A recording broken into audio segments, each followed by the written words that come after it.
ओम शांति। इस अव्यक्ति मास में बंधन मुक्त रह जीवन मुक्त स्थिति का अनुभव करो. இந்த அவ்யக்த மாதத்தில் பந்தனங்களிலிருந்து விடுபட்டு जीवन मुक्ति நிலையை அனுபவம் செய்யுங்கள்.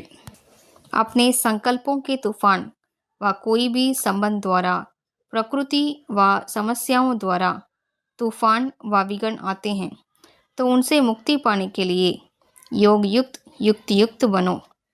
தனது எண்ணங்களின் புயல்கள் மற்றும் ஏதோ உறவுகளின் மூலமாகவோ இயற்கை மற்றும் பிரச்சனைகளின் மூலமாகவோ புயல்கள் அல்லது தடைகள் வருகின்றன என்றால் அவற்றிலிருந்து விடுபடுவதற்காக யோகத்தில் நிலைத்து விடுங்கள், யுக்தியோடு நடந்து கொள்ளுங்கள். ஜப் தக் யோக் யுக்த் நஹி தப் தக் விக்னோ சே யுக்த் ஹோ. எதுவரைக்கும் யோக நிலையில் நிலைப்பதில்லையோ அதுவரையிலும் பிரச்சனைகளாலே சூழப்பட்டிருக்கிறீர்கள். ஓம் சாந்தி.